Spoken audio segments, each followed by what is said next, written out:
Hey, folks, welcome to the Generational Gap. I am Robert, your resident Gen Xer, and right over there, that would be John, our resident millennial. John, how are you doing tonight? Fantastic, of course. How else would I be doing? Well, usually you're fan fucking tastic, but, Yeah, you can't do that every time, well, I think that, because then that kind of loses its allure. I think there's an argument to be made for consistency, sir. Consistency. Consistency be damned. Hey, we got some folks in the chat tonight. It looks like we got Wyatt from Roundtable Decision hanging Oh out there. I yeah. see some Henry hanging out, and Oh little yeah. Midget B, and Mr. Saint. The Yes, Saint. Saint. Which saint, by the way? Which saint are you? Uh, Curious. Saint Anthony, hmm. perhaps? Because I've lost some stuff. If you could help me find it, that'd be awesome. Maybe Saint Maybe Lazarus. I could use a new dog. Saint Christopher. Saint Nick. Saint Nick. Saint Crispin, dude. Yes. What was that? Uh, Crispin's Saint Crispin's Day, or yeah, dude. Henry VIII. yeah, You got it. Yeah, Shakespeare. Look yeah. at you, all learned. Oh God, I used to know that I little. I I did used as to know that well. little spiel, and well, we are Yeah, here on Saint Crispin's Day. that's right. My favorite, of course, my favorite part being, they'll grip their manhoods cheap. You know that, yeah, yeah. Hey John, how was your recovery slash recuperation from the big charity stream on Friday? Oh man, it was all good. It Yeah. was a great time. Yeah, Hey, I'm going to put it out there. Did you happen to feel like that one went a lot faster and a lot less draining because we had all those folks around all day, taking yeah. It taking was some of the workload off, right? taking some of. Yeah, exactly. That was nice. We should do Uh, that more often. yeah, yeah, that was definitely Having good. people there from the beginning and throughout, as opposed to just us and kind of cycling through people. That was pretty But sweet. I am going to put it out there, folks. Just in case you haven't had a chance to donate, I do know that this week, folks are supposed to be start getting their stimulus checks from this big bailout fund. This government. So I did leave the GoFundMe open through the rest of this week so that we can pick up any last minute stragglers and donations. So if you haven't already, please consider jumping down in the description and jump on that GoFundMe link and bounce over there and throw a little bit of money towards the first responders. It's a good cause, in my opinion, to make sure that they're getting the medical equipment they need and everything, especially after crazy things going on. Like, did you hear about the 39 million masks that turned out to be a big scam, and there weren't actually masks available, and it was just a whole bunch of shit, scamming money from Oh, companies I have slash not heard that. municipalities. Yeah, it's fucking insane. There was People a are shit, there man. were going to be 39 million masks, and it turned out to be a complete scam, just trying to gain money. Slipknot was right. People equal shit. Yeah. So Saint says that is an ironic nickname from Friends. Um, I'm not sure how ironic. Maybe he's a little devil. Apparently. Hey, I see Ron Helton has shown up in the Ron stream. Helton. Hey, What's up, bro? I don't want to, okay, so, Interesting thing about Ron Helton, real quick. While we were watching Ed stream earlier, he offered to shave my toes. So I uh, don't know if I should take him up on that or not. um, I would have to say that if someone offers to shave your toes, then that tells me that they have got uh, the right inclination to do a great job. I imagine so, especially if he wants to, do it again. Did you show him your feet? No, no, I did not. So he's willing to do it sight unseen. Right. Dear God, what's Impressive. wrong with him? I Right? don't know. Is Ron Helton actually a Korean woman? Is he just out of work right now because they Right. shut down the nail salon? Right. Or Vietnamese, I suppose, either one. The Yeah, saintly yeah, deeds of an unsaintly man. I like that. yeah. That sounds like a good ACDC Son, song, doesn't it? it does, yeah. Saintly deeds of an unsaintly man. Doesn't quite fit. We can make it work. It's all about the harmonies, harmonics. So, Harmonics, yeah.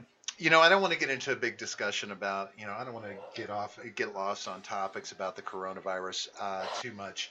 I know Uh, you were Ron Hilton. It's all right. see, I know. I that's a scared him shame. Now away. you I got scared him to away by calling him out. That's now you got funny. to find somebody else to shave your toes. You thought you Yeah, had that's all right. somebody locked in, and now you're screwed. But John, referring back to the charity stream we did, we talked a little bit about, we talked about gardening. This has been I've seen this conversation going on, and I get some of it's just joking and that kind of thing. But then again, it's not right. Um, you know, planting.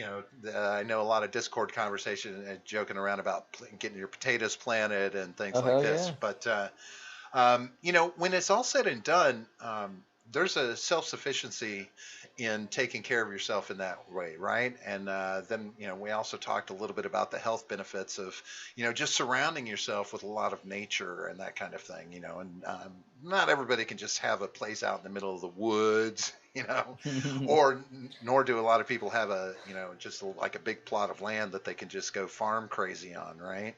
Yeah.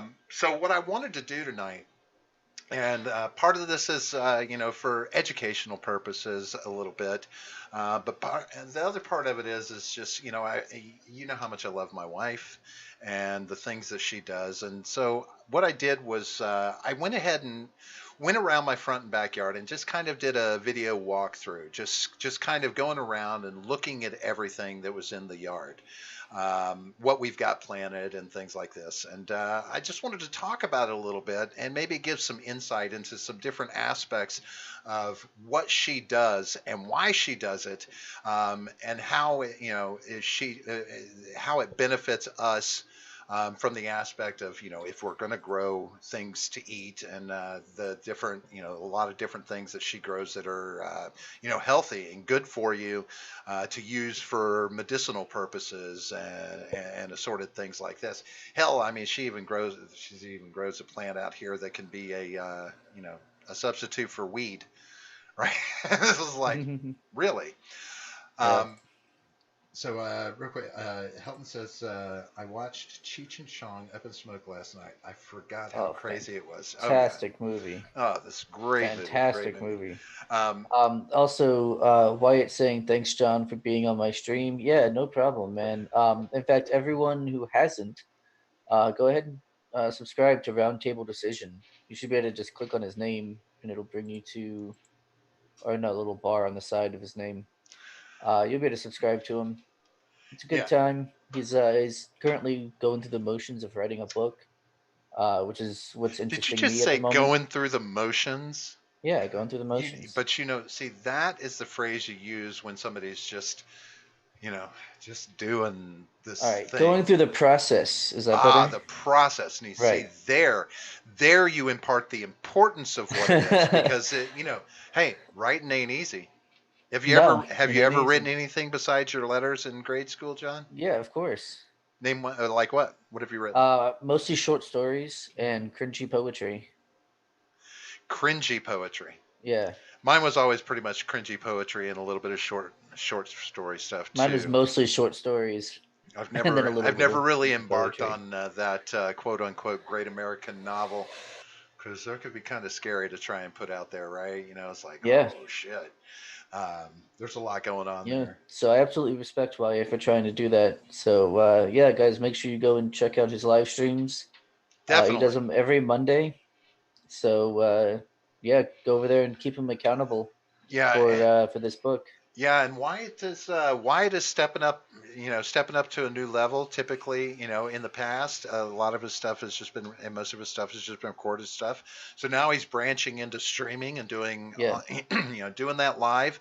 And it takes a lot of balls to do a stream live. It's one thing to record it, but it's another thing to do it live. And I got to give him mad props for venturing into that, yeah, especially when you're doing something that that can it can leave you vulnerable, like trying to write a book, right, and sharing yeah. that with people as you're in the process of it, because there's a lot of hecticness that goes on in your head when Oh you're doing yeah. something like And for the first live stream he did, he read the first 10 pages that he had written, and I gotta say, man, it was really good. I was pleasantly surprised.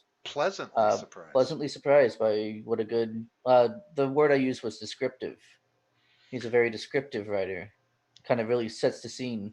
So Hey, Wyatt, do you have an idea in your head of when, like a deadline, a target that you want to complete by, or are you just doing this as a self-paced kind of writing thing I as you're mean, going along? I can answer that because he said it earlier in the stream. Oh, He did said he he? was gonna yeah he said he's gonna do it self paced.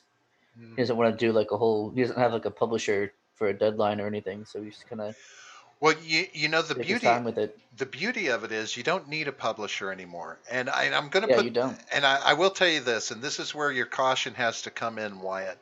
I did a book of prose and poetry, which was, it was just me exposing myself, exposing my emotions as Right. I was traveling around the country, getting over a heartbreak. So poetry and just prose where I was just rambling and journal writings and everything. And so I cleaned it up and it was about 50 something pages. It wasn't anything huge, but it was just a mix Yeah. of the two. And so I threw it out there to some publishers, to publishing houses, right? This was a while back, much, well before there was too much going on with things like Amazon, right? Hmm. And the one that sticks out to me the most was I actually got a response back from a publisher, and when I first saw it, I was really excited. I was like, "Holy shit! Yeah. Somebody actually read this." And then I got deeper into it and realized that this was just a really lengthy form letter, informational. And ultimately, what it boiled down to was this: if I wanted them to publish the book and understand that this would have been, they were going to basically be creating an on demand publishing situation for this. It was going to cost me $9,000 out of pocket to get the publishing process started and make that happen.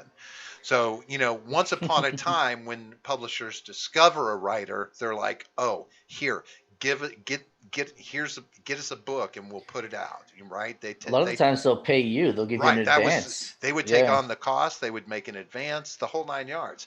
That's not as much happening anymore these days. So I strongly recommend, Wyatt, that you take a look at opportunities, and there's many channels out there now to self-publish the book. Mhm. You can, Amazon does it. I mean, Amazon does it, Goodreads, book, uh, bundles, something. But there's various ones out there that where you can self-publish. You set your own prices, this kind of thing. hmm Amazon actually has an interesting thing as well. Uh, yeah, public figures, right? Yeah, that says public pubic figures. figures. Oh, pubic, got it.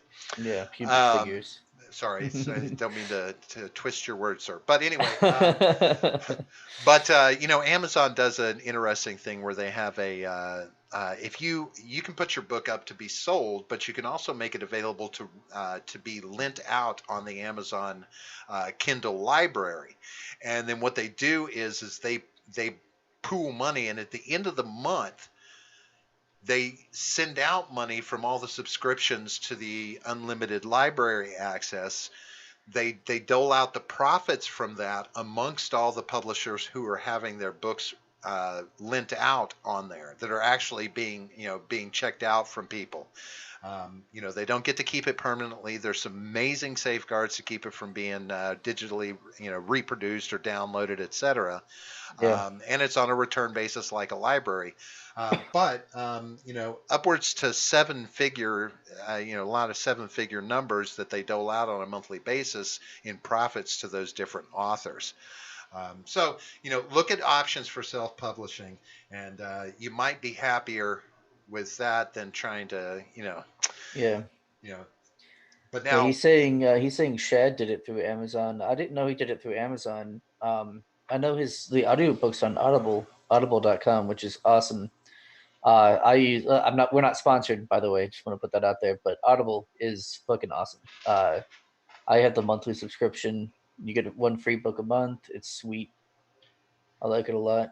But yeah, his book's on there too. That's where I got it. sweet. Yeah. Okay. Here's what I'm going to go ahead and I'm going to go ahead and start one of these walkthroughs. I got both videos queued up. It's they're both relatively short. I think one's about 8 minutes, the other's about 7 minutes. Nice little walkthroughs. Just bear in mind, the thing that I love about what my wife has done is, we moved into this house. We're in an urban setting. First off, right? Yeah. We're not out in the country at all. We've got ourselves a house with the obligatory quarter acre of land right in the middle of a residential street, front yard, backyard. When we moved into it, it was just, there was nothing but grass and a couple of bushes, like some shrub stuff, right? So it was just, just a very clean palette. But now it's turned into something much more. So I'll give you a little screen share whenever I get into this, John, and switch over and start a walkthrough. I'm going to start with the front yard. It's my favorite because this is what we show out to the world. And here you go, John. You can see this on your side too. Yeah. So, you know, one of the things that that I love about this is that my wife is, when you really look at this, it just looks like it looks like chaos, just tons of plants sitting around, right? It looks a little bit chaotic, right? Yeah. Uh, and I've always thought that, but there's method to her madness. So like right here, we're looking at the front porch, and you'll see things like there was a clump of bush potted plants up in the corner of the porch, but our yard has also been certified as a wildlife habitat. So when she does things like that, she's creating shady, overgrown scenarios where we get lots of things like all sorts of toads and frogs, assorted, snakes, skinks, things like this that are all beneficial in a garden environment, and really support the plants and keep the bad shit out. Like between the cats and snakes that we do get around, mice are kind of not an issue. Rats aren't really that much of an issue. You don't see any Yeah. too much negative out here. But there's a lot of different plants. Like she is very specific about what she plants because each one, supports each other. In that, she'll plant specific flowers that are going to draw hummingbirds, which are going to then bounce between these plants and cross pollinate. Bring in bees that are going to cross pollinate and butterflies. Many of these plants that we have in our yard are host plants for butterflies, and they're amazing pollinators. So if you're gonna, if you get yourself a piece of land and you want to grow vegetables, for instance, right? That's what the talk is, when we're Mm-hmm. looking at one of these economic collapses. Um, this kind of environment, adding these kind of plants really helps support it when you're looking at something that's not farmland, right? I mean, if you're planting, 2 acres of crops, well, those are going to be self-sufficient in bringing the right pollinators, right? But if you don't have that much land, you're doing a small individual or two-person garden, just enough to survive with. Um, you know, you surround it with these kind of plants that are drawing all of these pollinators because it really helps your vegetable growth, your herb growth, all of these things. And she always has this way of finding fascinating seeds and plants that she brings and puts in the yard.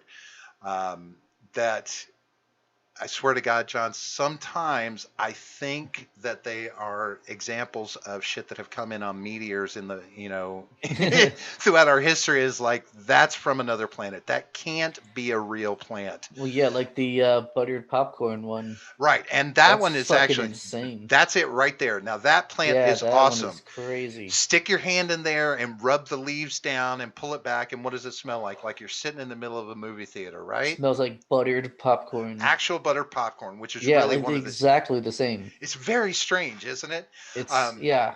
yeah.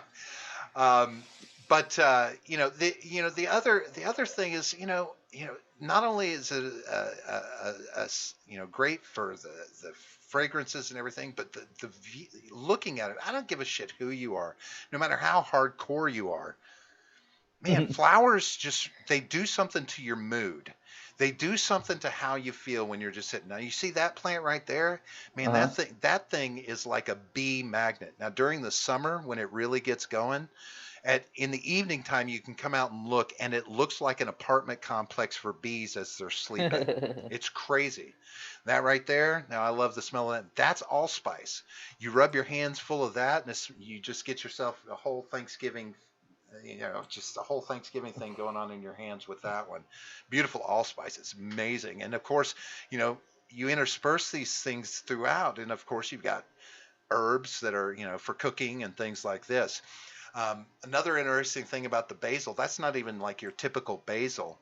I did not know this, but basil, did you know there's lemon basil that smells I like did lemon? not. There's That's crazy. chocolate basil, smells like chocolate, cinnamon basil. How do So they you can, do that? Like how does it's crossbreeding plants. yeah, but to get it to smell exactly like something that is man-made for the most part, that's I mean, that's just crazy. Right. And and what's amazing is like you can take that lemon basil and if you're doing a dish like some sort of pasta dish, you go in there and chop it up and you get both the basil and the lemon. And it's like, oh shit, you get two spices in one. There's a rose right there in that corner, and most of the roses were just out of phasing out, but it's the Abraham Lincoln rose. And I swear to God, John, it puts off these big 1 foot wide roses that will stink up the neighborhood. People can walk and they're like, damn, you know. But yeah, so, but when you look at this and you go out there and you just sit down on the swing, um, man, you can just feel it. It's amazing what it does for your mood, and especially times like this, right? We're trapped inside, or we're stay-at-home orders, and this. Man, I just go outside. This is exactly what I do in the morning with my cup of coffee. Is I just go out and I walk around and I look at everything and enjoy it. And another great thing, very minor thing, like I light it up at night and I go to the dollar store and buy little solar lights Yeah. and for $1 a piece and just throw them all throughout the yard. And you know what? Dual purpose. Because electricity goes out, guess what I do? I go out in the yard and I gather a bunch of those and bring them in the house, and I've got lights at night. Yeah. Now, see, that's a giant milkweed, man. Look at these flowers on this thing. These are amazing. It's just they feel like plastic. They're not. It's like, how is that even real? This is one, and this is, I was talking about butterflies. This is one of my favorite aspects, and you're going to see it in just a moment. We got lucky just Yeah, you can see recently. the eaten leaves. You can Yeah. see that they're Well, now like that one looks like he's had some issues with some cutworms. But this see those orange and yellow flowers? Well, that's milkweed, and this is what you get from the milkweed. These are monarch butterfly chrysalises. We got lucky this past week, and there were about 8 of them. That had stripped down a bunch of milkweed and finally got to the point where it was time to make their chrysalises. So we got to watch as they dispersed and went around making their little chrysalises. You get to watch the whole process. And there's a little resident right there who likes to hang out. Sorry, I didn't get a good focus because I couldn't tell from the view, but there's a little frog in there. We have frogs all over the place, man. That's when you know you've got a good environment, is if the frogs are coming yeah. there and they're making a home out of it. It's just like crazy. But a lot of people kill caterpillars. They see caterpillars in their garden and they're like, oh, fuck that. I got to kill the caterpillar. Kill the caterpillar. And it's like, no, man, you don't realize just, you're destroying something really nice. Now, this is the backyard. I started out in the patio because, this is another thing that is highly beneficial. Like all of these plants, and part of this is staging area, but all of these plants are like, typically indoor plants, don't want a lot of sun and stuff. But now we've got this patio, and when the chairs aren't filled with work projects, we can come out here and sit and enjoy the nice enclosed patio with all Yeah. these different plants going on. Again, you just sit out there and feel the vibe. It's just so serene and calming. Um, really makes you feel good. Now, what our backyard is an excellent example of is when I was talking about a lot of people just drop plants in the ground and they forget about it. But what you got to understand is it's an ongoing process. These things have got to really work at it. Like it never stops. So as you look through here, you're going to see projects galore going on constantly, Yeah. whether it's building things to maintain or whether you see cuttings in the background. You see, it's just there's a dozen projects because ADHD, I guess is what you would call it. But yeah, it's just like, oh, well, we want to build a bed over here, or we want to build a railing here, et cetera, et cetera. I had talked to you a little bit off mic. What's coming up right now? So those are the potato Yeah. boxes I was talking about. This is a great way to grow potatoes is in a box like this. And I was telling you, you fill those boxes up to a certain degree, like 25% with some dirt, and you drop your potatoes in that you're going to grow. Well, most people will just put potatoes in the ground and just water them and let them grow. Well, if you put them in those boxes and as they grow, add more dirt. So as they start growing, you get some growth on them. Fill them up about an inch or more, and cover up some of that stem. And that stem will reproduce more roots and start avenues for more potatoes. And as you go, you keep filling until you've basically filled that box all the way to the top. And the plants will be growing, continue growing, nice big tall plants, and all the way down through that box, you're going to be having potatoes growing, and you can generate 3 times the yield off a normal potato plant than you would normally get just leaving it in the ground. This is one of my favorite parts. This is an ongoing project that we're doing as well. We had this It's here my favorite before, part too. but we got hit. There were some things. There were some and goddamn tree trimmers killed off our pond. So now that spring has come around, we're redoing it. Not going to change it much, but we're getting it cleaned up and ready. What you're seeing right now, that big vine that was down, if you look up in this tree, you can see the lighter color green, and you'll see some red and orange marks through there. That's a passion flower vine, and this is a vine that's 2 years old. And if you look off to the left, those tall trees over there, this vine has reached all the way up past the power lines up in these trees, and it's all one single plant. One single plant. And this summer, that plant is going to draw hundreds of zebra longwing butterflies. Amazing looking caterpillars. They're white and spiny and really cool looking. And it's a native Florida Oh no butterfly, shit. I know exactly what that is. I had one of those land on my neck one time. It scared the shit out of me right? because it fell off of a rafter and like splat on the back of my neck, and I just grabbed it and threw it on the ground, and I was like, "What the fuck?" What the hell? Scared the shit out of me, man. But as you can see, we've got a lot of, she's going through, she's starting to weed out. We're in spring transition, right? Getting things ready for the summer. The tricky thing is about the climate here. So we're in like a zone 9, practically tropical environment in this past, what this winter was like, right? What we had one almost cold night, right? So the plants have really been getting an up and down situation where they're like, do we start getting, should we do spring stuff in November and in December, or what do we do? So they've really been up and down. It took us a while before we could actually start cutting things back to get them ready for their summer growth, because all of this is going to blow up. But we have all sorts of things in here. There's garlic and ginger back in there. Amazing plants that we can use in the kitchen that healthy benefits. There's a ton of things out here that she could either save your life with or poison you. It's crazy. She's like, if you ever need me to kill you, don't worry. I've got the plants that can do it.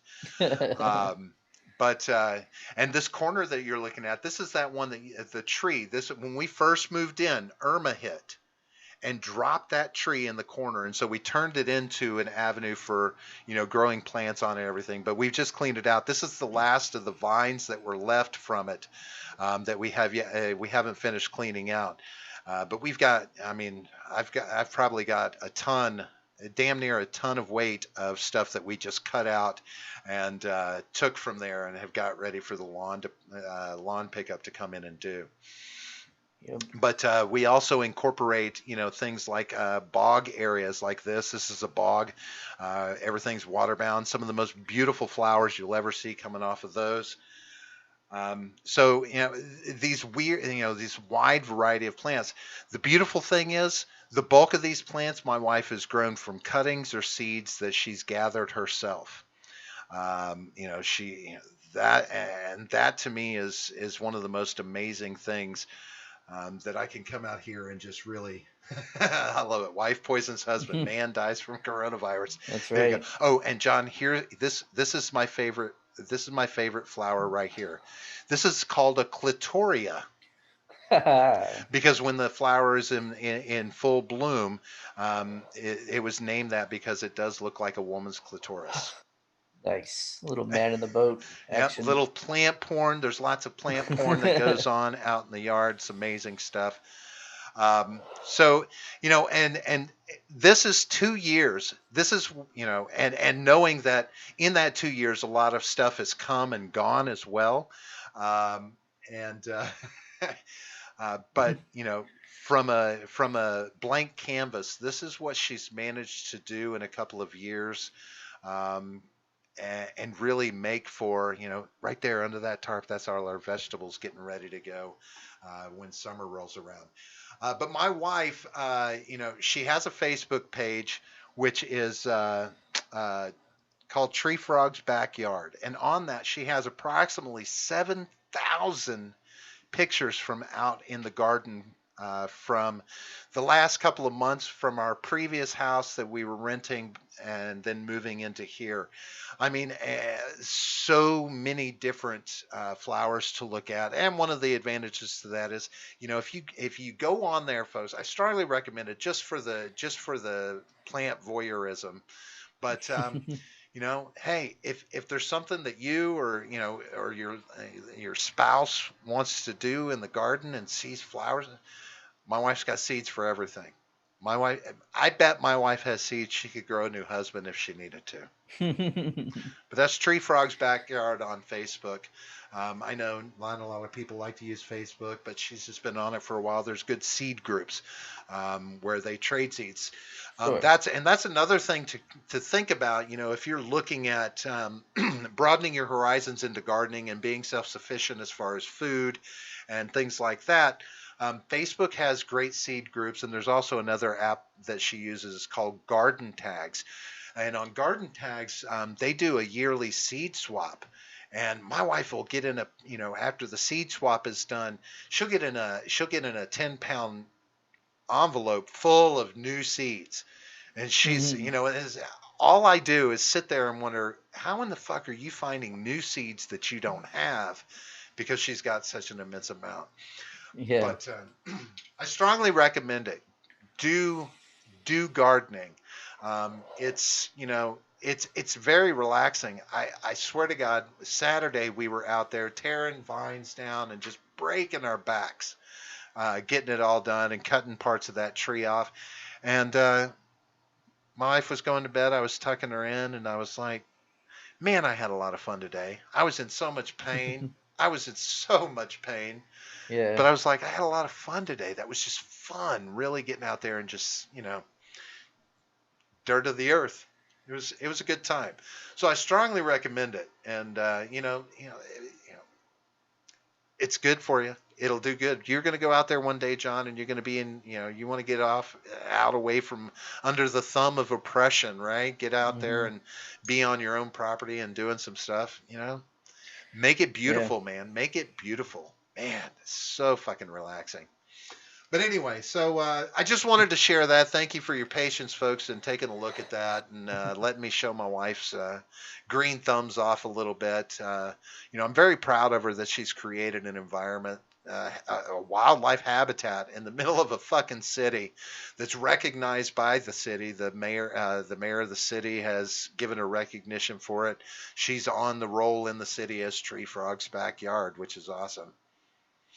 Yeah, that is awesome. Ed says, S says, I want to grow a dewy pine. Does she have seeds for those? I bet you don't even know what that is. Ed, you're not funny.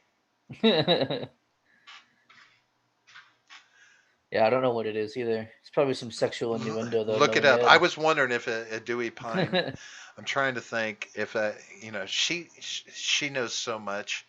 I mean, she has forgotten so much about and more about plants than I could ever learn.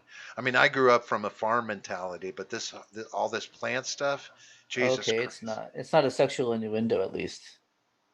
It's just like a looks like a cactus with like a twirl at the end. It I'll actually ch- kind of looks like the coronavirus. well now the thing about it, the thing about a cactus is whether or It's not not. a cactus though. Like, there's no like spikes. It's got like bubbles. That's weird. Okay.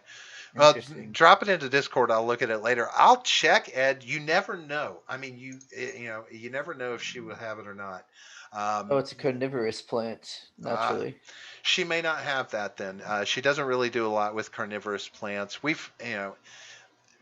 They never seem to do well here in Florida. Every time we've tried to get them, whether it's pitcher plants or Venus flytraps, they just never seem to do well. The heat can really kick their ass, depending, if you're not super careful about where you have them and stuff. Ed kind of has an advantage being up in a more northern climate, I think, in my opinion. He's in a better zone for it. Plus, I don't know, do you stay inside, Ed, or do you have them outside? Those moderate temperatures seem to be better for the carnivorous plants. Yeah. But um, it's you know, come up if you got any others that you want outside of carnivorous, let me know. Yeah, she's Well, I got know that's all he does, right? I'm pretty sure right. that's all he I does is think it is. carnivorous. Yeah. Maybe he thinks he's going to grow one big enough to eat the government one day. Who knows, right? Let's eat the Right. He government. won't even need a gun anymore. He's got a whole army of carnivorous plants. So now, John, now Feed that me, that's done, Seymour. and Yeah. again, thank you folks for letting me show that off and, love my wife a little bit. But I have another question for you. And this is kind of on a whole different topic. We talk about taxes, and I know your opinion of taxes. Taxation is theft, right? Yeah, I'm a huge fan. You have acquiesced that to a certain extent there may be a reasoning for a certain level of taxation, but that can be done through other avenues such as a flat tax or a fair tax, right? Right. There Just are a sales tax based. right Yeah. there are examples where taxation would be acceptable. It's more voluntary at least. Yeah. Right. It's based off what you're willing to go spend, right? Yep. Consumer tax, I think, is always great, to a certain extent, because there's a part of the tax narrative that, while I've been exposed to it very minorly, I was watching something and it talked about it, and it really hit home as I thought about it more and more and listened to it. Is the social engineering aspect behind taxation, and the fact that this is not something that, I'll use libertarians as an example, is not something that I feel like I ever really hear in arguments from libertarians when we talk about taxes, because it always just kind of defaults to the taxation as theft. And by social engineering, I mean where the government tries to control our behavior Hmm. through increased taxes and taxation on certain products and services versus others. Yep. Examples being cigarettes, Yep. alcohol. Hmm. Um, Some places even have like uh, sweet beverage tax or a bottled water tax or a plastic bag tax and all this kind of crap. so, from your viewpoint on taxes, yes, understand your base underlying mindset on it. Right. But is that not more egregious than having taxation in the first place? I don't think it's more egregious. I think it just adds to how egregious it is in the first place. Because, as I've pointed out to you, there is justification for taxation in the Constitution. right? Well, Amended into the Constitution. amended into Right, later on, right, right? Not intentional. That wasn't supposed to be there. Yeah. right. An allowance for the government to tax. I mean, Well, there's it's there. I think I forget which amendment it is, but the one that allows the federal income tax. Right. Yeah, that was in 1913. But So it's got to be one of the newer or one of the earlier amendments. what I don't believe is in the Constitution is the ability for the government to use taxation as a club, an authoritarian club, to Hmm. control the masses, to try and curb our behaviors, to fuck with us. That's fucked up. That this Yeah. is my new. I have a real problem with this. And now it's not just because I smoke. I don't Mhm. drink much, right? But still, I don't agree with that tax being on there, right? Yeah. You know that if the federal government legalizes marijuana, there's going to be an increased tax level on something like that. Hmm. So not only so the funny thing is, and I'm gonna kind of go off on Democrats for a second because they're the ones who normally put these sin taxes into place. These or vice taxes, whatever you want to call them. Real quick, Uh, let me ask you. Let me pause you for a second. When you say they put them into place, yeah. is the better thing to say support them because there still has to be a vote, right? Where So well, I Republicans are mean, involved in a vote, right? I'm not talking about the federal level though. I'm talking Oh, okay. about I'm at sorry. the Okay, go state ahead. and city level. Gotcha. Gotcha. Go My ahead then. main experience with that is in Chicago. Uh huh. That's the main place that I have because we don't really have.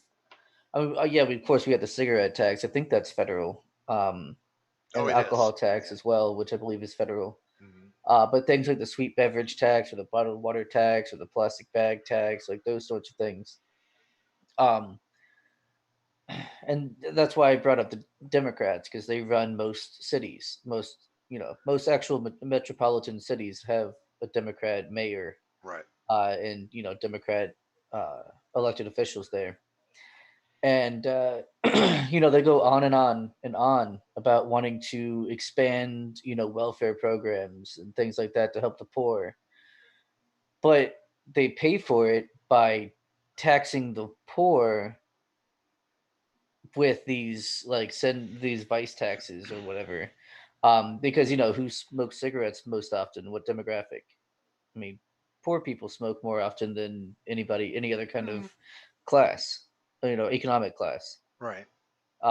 Same with drinking alcohol. Well, wouldn't you say alcohol is a lot more widespread through the Of classes? course it is, yeah.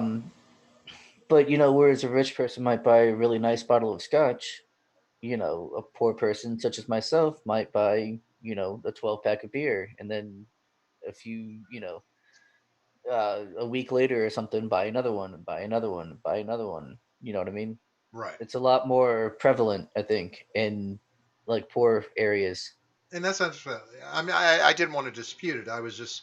Yeah. I see But it I mean, more from same, cigarettes, but alcohol just seems but like yeah, everybody's cigarettes fucking drinking. especially, who, I mean, poor people smoke more cigarettes than any other economic class. So it's like an attempt to tax the poor into prosperity, which is, of course, a ridiculous notion, right? And that creates dependency, because they expand this welfare program. We have all these great welfare programs for you, but we're gonna need to take your money from you in order to do it. So it's kind of like this vicious cycle of, we're gonna give you money, but we're also gonna take what you're actually earning, Hmm. and then kind of give some of it back to you, with the strings of the government attached. It's just a way to create dependency, which, yeah, I mean, the social engineering aspect, that's part of it, creating dependency on the state. And then, of course, there's, it's all under the guise of saying, oh, it's dangerous for you, so we're going to encourage you to quit, which is ridiculous, right? Because so if the cigarette tax is there to try to get you to quit smoking, make it, expensive, Um, the alcohol tax, same thing. That's all. The sweet beverage tax, and is it an attempt to get you to like drink healthier drinks? Water maybe, even though they have bottled water tax too. um, they do all that stuff to encourage you to do that, to not engage in those behaviors. But then they're also going to tax your income, which seems to me an attempt to discourage you from working. But so I mean, yeah, there's that, and then I was gonna make another point, and I'm blanking on it now, about social engineering and fuck, what was it? What was I gonna say, Robert? Help I don't me. know. Maybe you'll think of it after I ask my own question. Um, well, Fuck. so let's for example look at big tobacco. As much influence as Oh, that big. was what I was gonna say. Okay, go ahead. Yeah, yeah. Sorry. Especially with how expensive cigarettes are. I mean, you're addicted to cigarettes, and I'm addicted to nicotine still. You know what it's like to go without that for a while, right? Maybe, Oh, 6 sure. hours, 8 hours, maybe a Right. day, maybe 2 days. Right. I've been in jail. Yeah. So the thing is, no, I mean, the thing is, up there, at least in Chicago, like I said, my only real experience with those kind of taxes, uh, a pack of Newports is like 11.50, something like that, 11 and Wow. change, which is a 2-pack special here. You can get 2 packs for that. Uh, So now I don't know. I haven't like looked at any data or anything, but it seems to me, from my own experiences being extremely poor and things like that, that's I mean, there's an increase in crime. There's got to be. There's got to be an increase of like petty theft. Just maybe taking a 20 out of somewhere or whatever to feed that habit. So you're actually creating more crime by making those things artificially expensive, So which of course then feeds the prison system. right. Well, let me. So the question I was going to ask you, and using big tobacco as an example.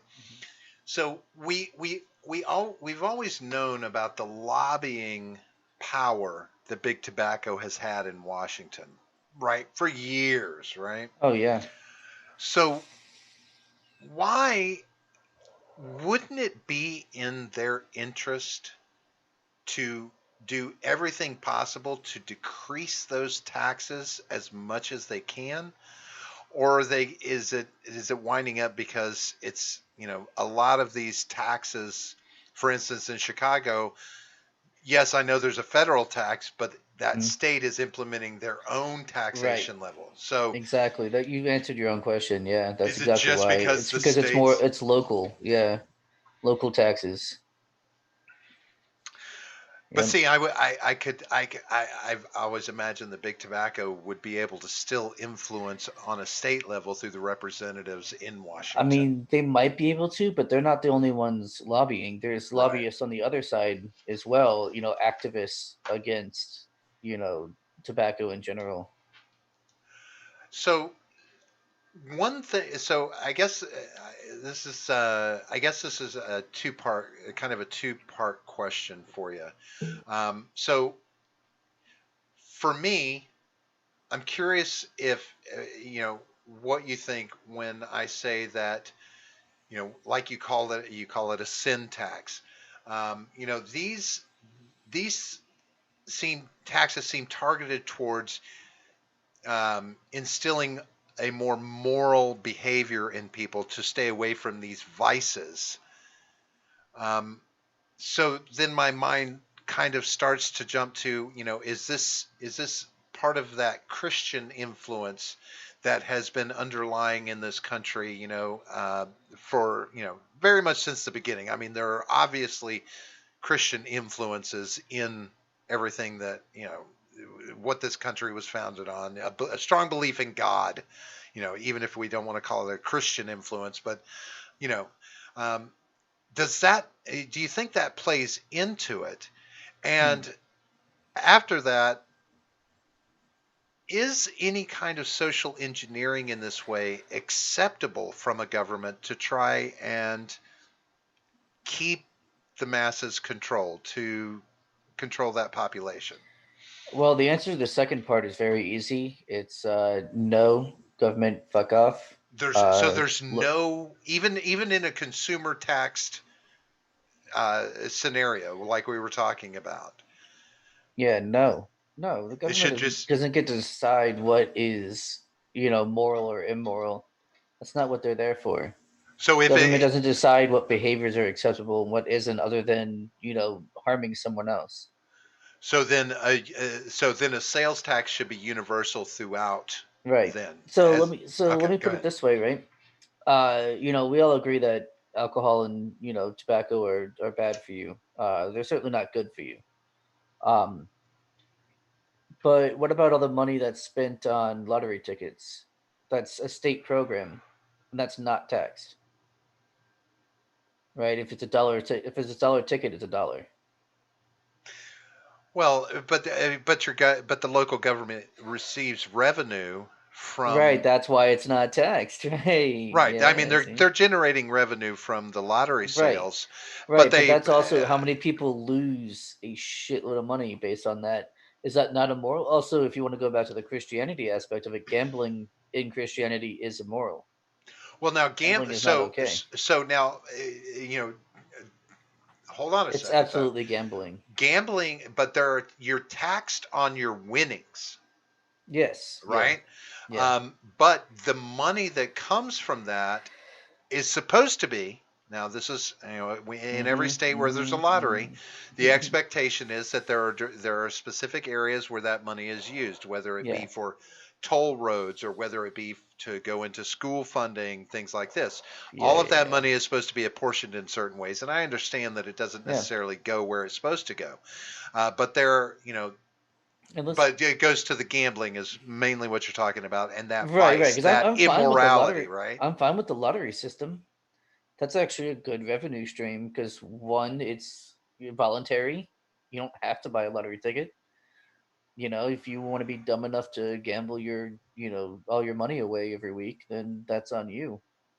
And if that's how the government wants to fund itself, I mean, I don't see an issue with that. But when it comes to morality, though, I mean, if that's the kind of issue that they're making, then they shouldn't be doing a lottery because that's immoral. Gambling, apparently. I mean, I don't agree that it's immoral, but if we're using the same logic that, alcohol and tobacco are immoral, well, then so must be the lottery. So must be gambling.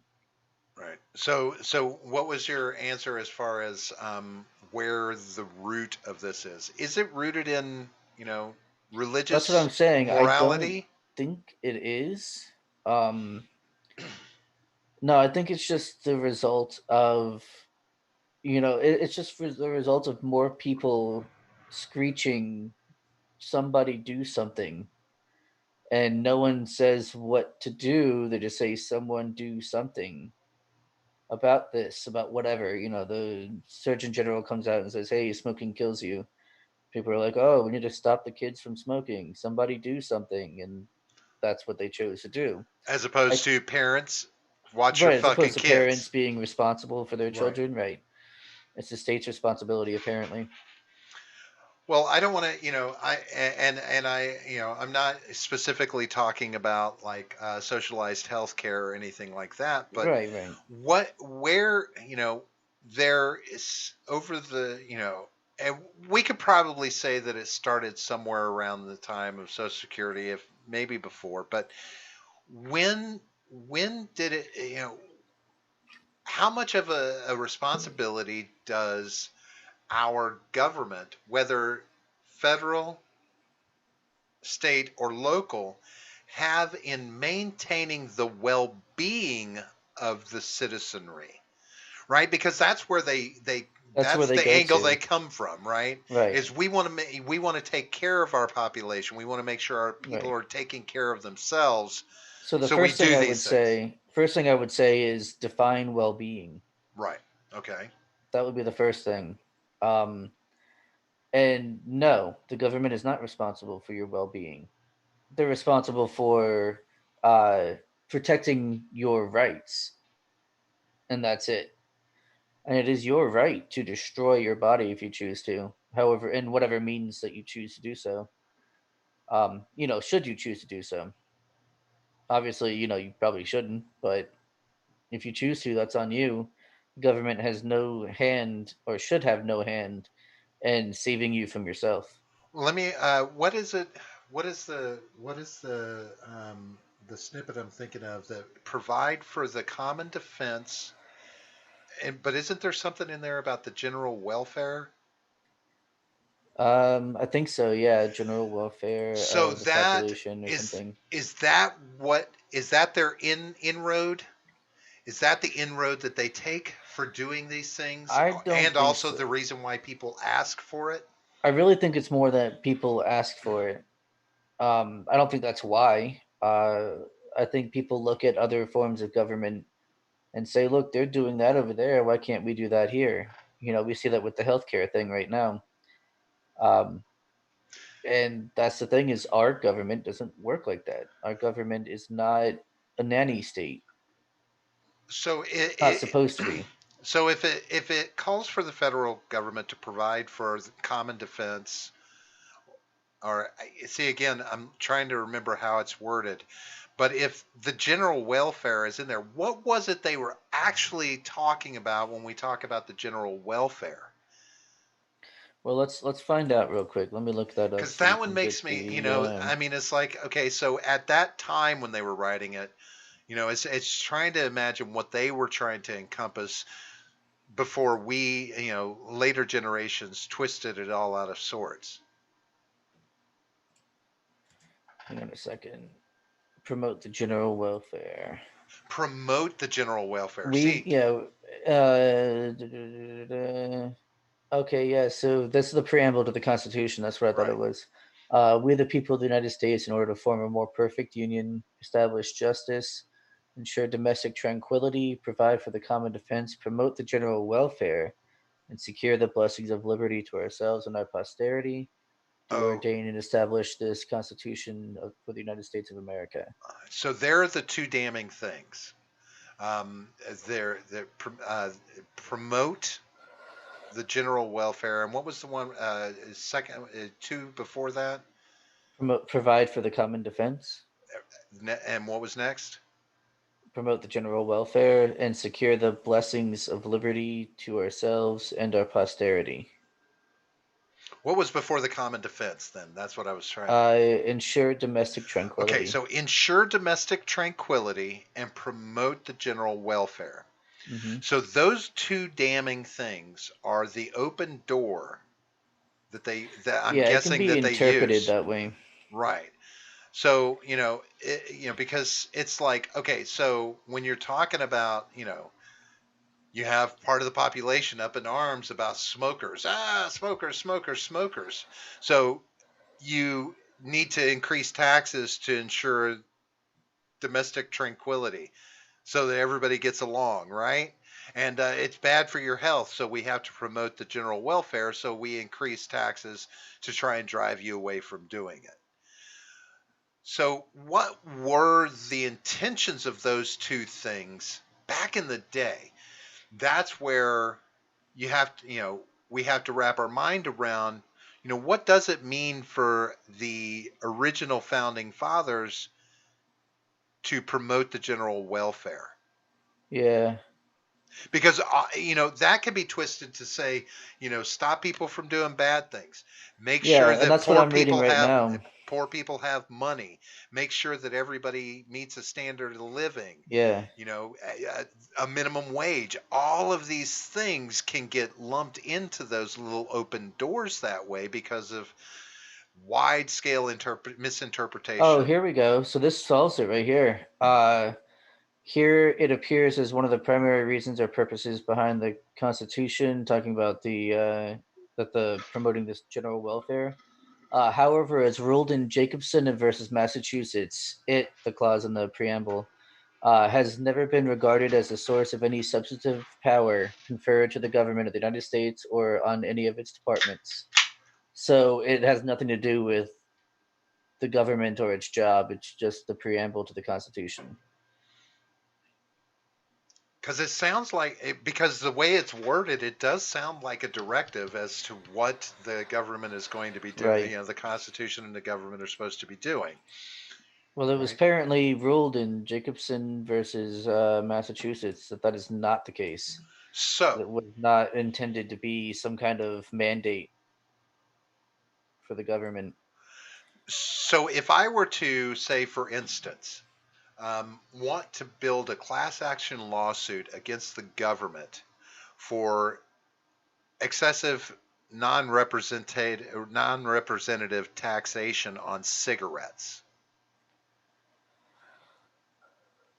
that there could be a fight made for that, knowing that more than likely it's things like that that they use as the fallback for why they can do these things.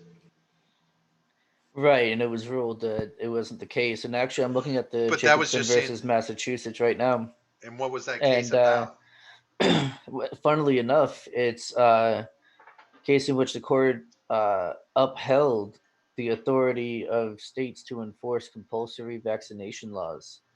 They Hmm. articulated the view that the freedom of the individual must sometimes be subordinated to the common welfare and is subject to the police power of the state. Holy shit, To that the is fucked. so the Supreme Court said that something like that does basically, quote unquote, promote the general welfare. Yeah, that's interesting. Why did this one? Why is that quote there though has never been regarded as a source of any substantive power conferred on the government of the United States or any of its departments? Yet they Yet make a ruling that preaches to the this general the welfare. opposite. Yeah, that Right. yeah. Oh my God, this is 1905 too. It's not like it was yesterday. Right. That's insane. So, see, right there, even so, you can go to the next step and say even the Supreme Court has said that governments can do something, make Okay, something so compulsory for the apparently general welfare uh, or the common welfare, I guess. they deemed that the Massachusetts state punishment of a fine or imprisonment on those who refuse vaccines was acceptable, but those individuals could not be forcibly vaccinated. That's weird. But wait, at the end of his decision, he acknowledged that for certain individuals, the requirement of vaccination would be cruel and inhumane, and therefore an overreach of government power. That created a medical exemption for adults under the Massachusetts health law, but Harlan denied that Henning Jacobson deserved exemption. I have no fucking clue what this is about. That's crazy, though. It's basically think about it like this. No, I mean I get In the the thing. I'm present just in the saying that's present day, it would be kind of like somebody saying, "I have pre-existing condition that says that if you give me a forced vaccine, it's going to hurt me." Like I would, that's what I'm taking from it. That yeah. there have to be some exemptions for certain people who would die if Fuck they took the that. vaccine. So so these doors are wide open for them to lean on, no matter Yeah, maybe they are. Maybe that's why. Maybe it is why. um, so I like what Ed said. What if I wanted to form a massive class action lawsuit against the government for existing? I'm down. but that would have to say, you would have to go all the way back to the founding fathers and declare that what they based the founding of this country on was not legitimate. Because at the time, I think, John, you would agree that what they built then was appropriate for the time. It, Yeah, it was, clearly laid out by their, it was time, certainly better. their definitions of their time. In fact, it was better before the Constitution, which was 1789, I believe, when the Constitution was brought in. Because before that, we had the Articles of Confederation, which was, in my opinion, a lot better of a system. Because I would honestly say that a court would probably rule in something to that, because I'm not saying that that's not a legitimate, you know, grievance to make. But it would have to say, the court would say, you're basically going to have to, you have to go all the way back to the founding fathers, because that's when this government began its existence. And you have to, prove and declare that it wasn't a legitimate founding of the government. No matter what it is today, what it started off as, can you honestly say that that was bad? And I'm Well, asking you directly, Ed, do you think what they set up in the beginning was bad? Because that's what you would have to sue against, is well, I the think they beginning. well, it's not though because the founding fathers set up the Articles of Confederation. The Constitution was brought in I believe it was 1789. Could be mistaken though. But still, the But Articles of Confederation set up a government. yes, yeah. But Right. it And was that's, it was a very heavily decentralized federal government. The federal government had almost no power, which is why the Springfield Rebellion was the feather that broke the camel's back when it came to that. You know, because they took over an armory in Illinois in Springfield, I believe. I believe it was Illinois. It might have been Springfield, Massachusetts. I don't know. But yeah, so the federal government had no power to go in and get those people out, since obviously the state's militia didn't have any guns because they were all in the armory. Uh, so they didn't have and the federal government didn't have the power to go in and get them out. So after that was all resolved, government was like, "Yeah, we can't have that shit happening," and that was the start of tyranny. Or I um, guess you could say the whiskey tax. Technically, the whiskey rebellion was the start of tyranny. George Washington marching around with 15,000 troops, talking about "You're going to pay the tax, damn it!" Like literally at gunpoint. that sounds a little bit like without representation. No, there was representation. It's just like I mean, Representing the think about it. military. They're yeah, yeah. I mean, think about it. They're like they're farmers. They just got done fighting a war to free themselves from a tyrannical government, and then all of a sudden, this new thing comes around called the federal government. They're like, I ain't never heard of that shit. I'm not paying a damn tax.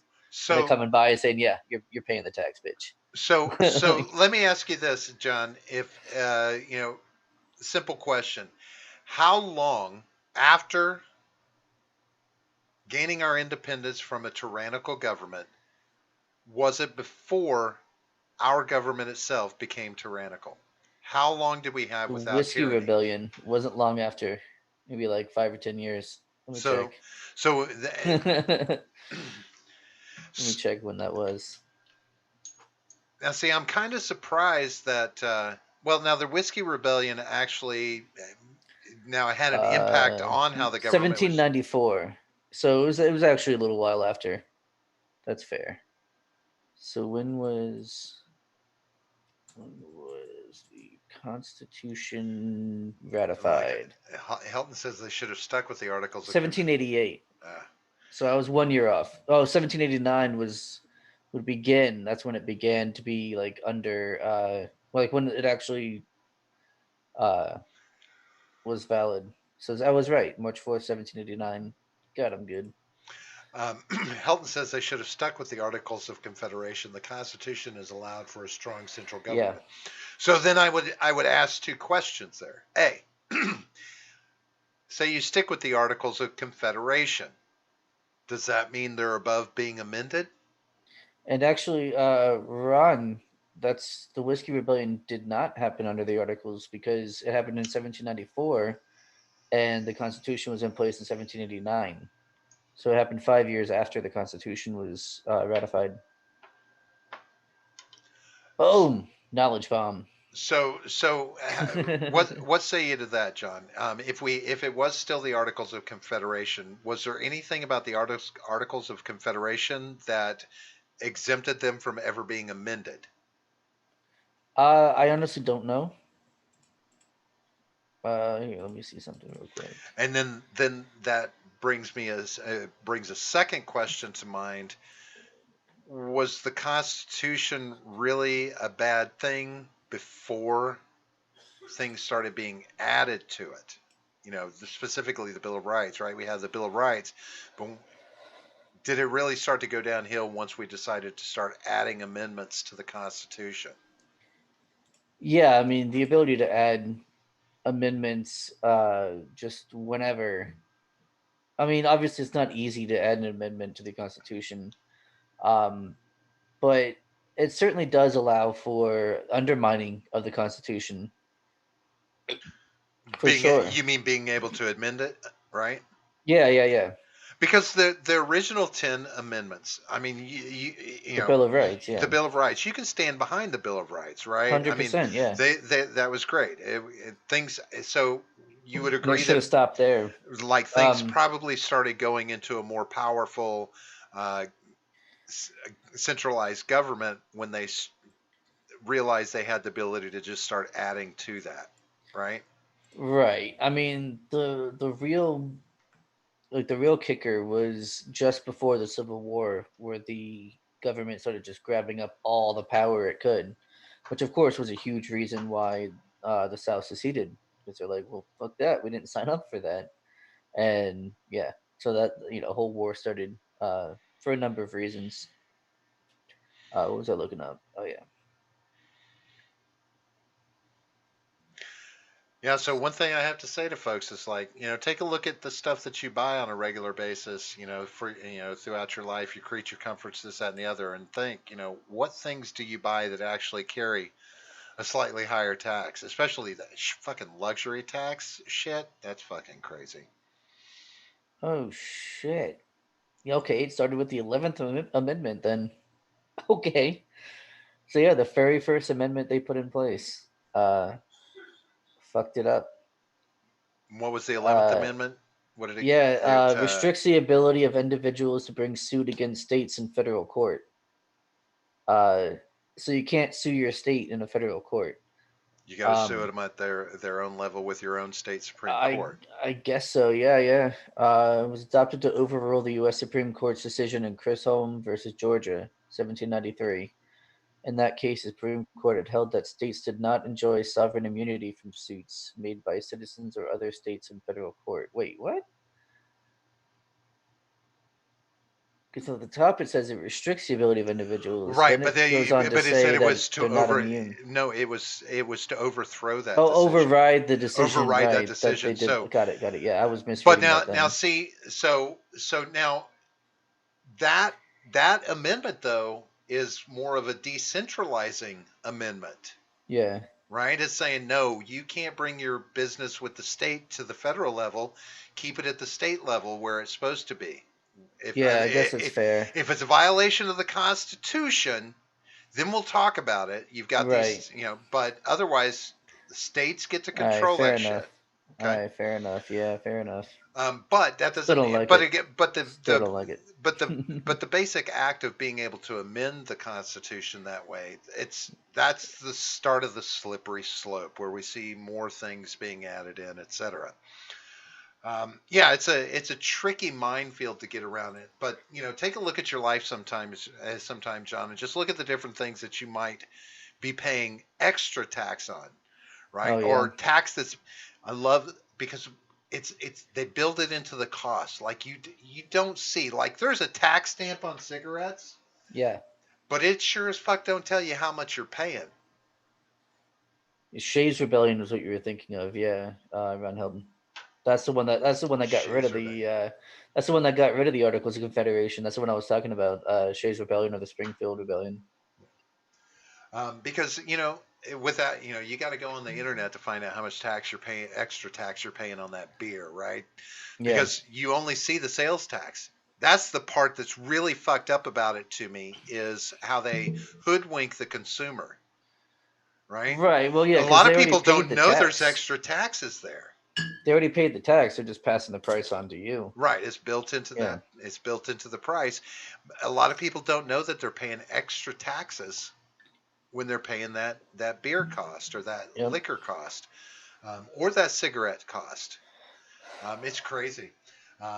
And then on top of it, it's amazing how many times your income gets taxed. The steps. Rehnquist, what's his name? Rehnquist. What's it? He's an economist.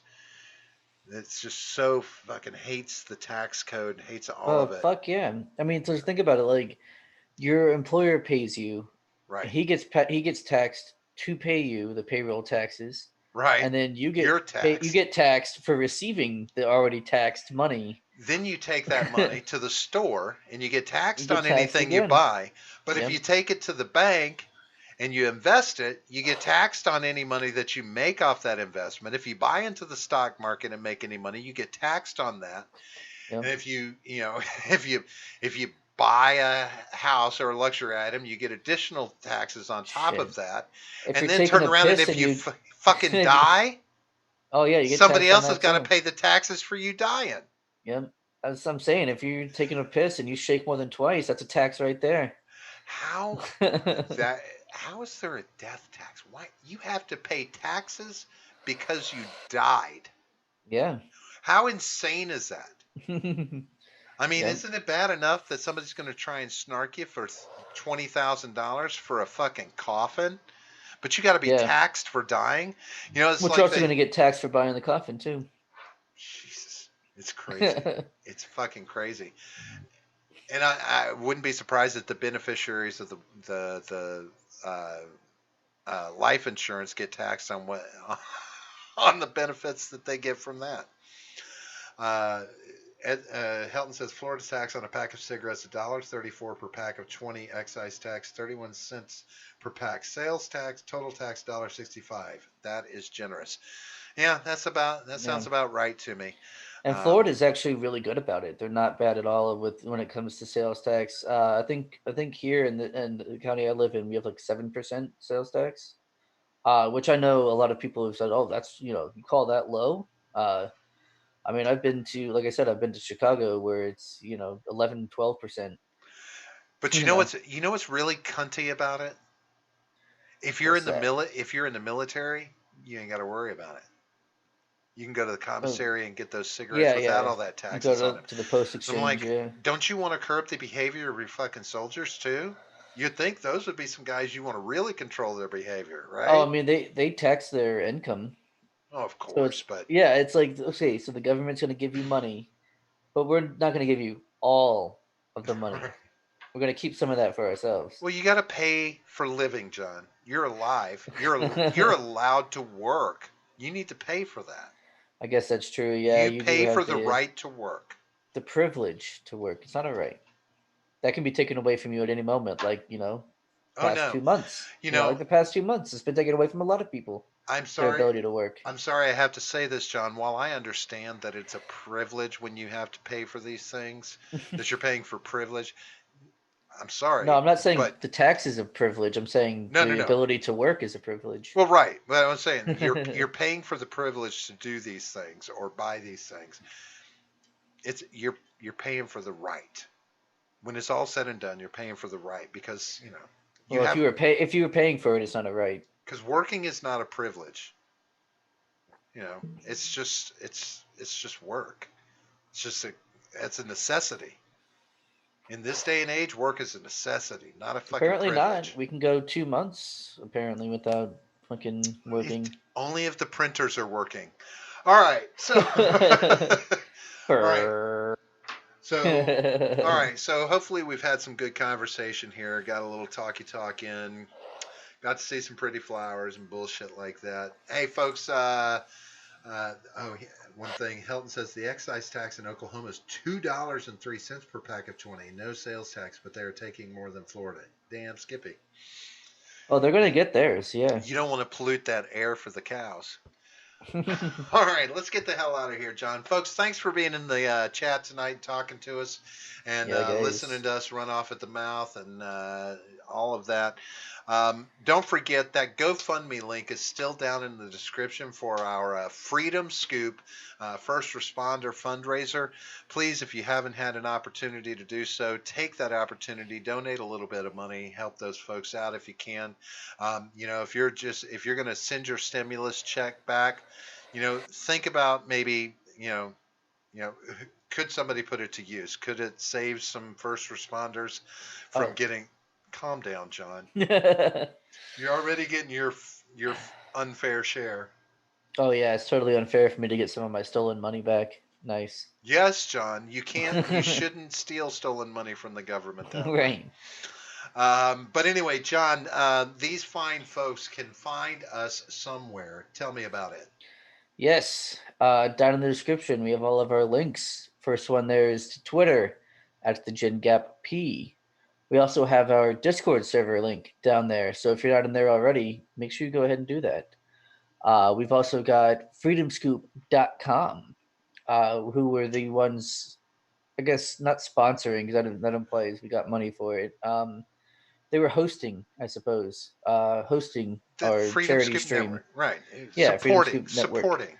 Right. So make sure you go check out the site. There's a lot of cool stuff there, articles, and of course our videos and other people such as Jay Edgar, who's in the chat, Wyatt from Roundtable Decision, who's in the chat earlier, Stephen Ignoramus, already conservatives over there.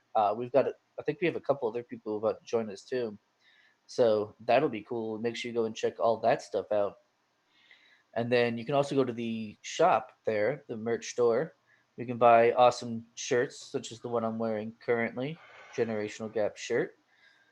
Make sure you do that. We also have coffee mugs over there too. So yeah, if you like us at all, maybe consider purchasing one of those. And if you are so inclined to buy some of our stuff, you can enter the code GenGap at checkout, and you will get 15% off of your purchase. So I think that's a pretty good deal. It really is. Yeah. Hey, and there's also still a link in the description, and I'm going to keep putting that in there, or a message in there. I'm going to keep talking about it for Upwork.com. For folks Mm. sitting around at home, need to find a way to make some money. I'm telling you, get on the site, post a resume up there, fill out a profile, find yourself some work that you can do. This is actual legitimate work. It's just like being in an office or wherever the fuck you want to call it, doing a job for an employer. It's good money that can be made out there and supplant, what, not supplant, but what's the word I'm looking for? Supplement Supplement. your any downturn in your economic standing right now because of this COVID-19. So take a look at that as well. See if you've got some skills to throw around and get yourself some extra money. You never know. You might find yourself just sticking with it if you got the right skill set. Um, but outside of that, we'll be back again on Friday for our regular episodes at 8:30 p.m. Eastern That's Standard right. Time, and then of course we'll roll back around again on Monday night for another episode of Shootin the Shit at 9:30 p.m. just like this one tonight. Keep your eyes open. John's throwing an occasional random stream in there every once in a Yeah. while. I I actually but planned on streaming tomorrow at ooh, some point. Yeah, sexy. so keep an eye out for that. And I am getting ready to try and plan a stream myself. It won't just be me, but I'm going to try and get a couple of guests that to sit down and have a conversation about a topic that's close to my heart. And who knows? Maybe I'll get that pulled off sometime in the near future, while it's still fresh and relevant in our minds. But outside of that, thank you very much, folks, for stopping by tonight. It's good to see you all, and we'll hope to see you again real soon. Take care of yourselves. Wash your hands. Remember, 620-100. All right, 6 foot away from people, 20 seconds per hand washing. And if your temperature is hitting 100 degrees, you need to go have yourself checked to verify that you're okay and not suffering from this damn thing that's going around. 620-100. So, on that note, we're going to get the hell out of here. John, thanks a lot for being here. We'll talk to you soon, my friend. Yep, see you guys. The war will begin.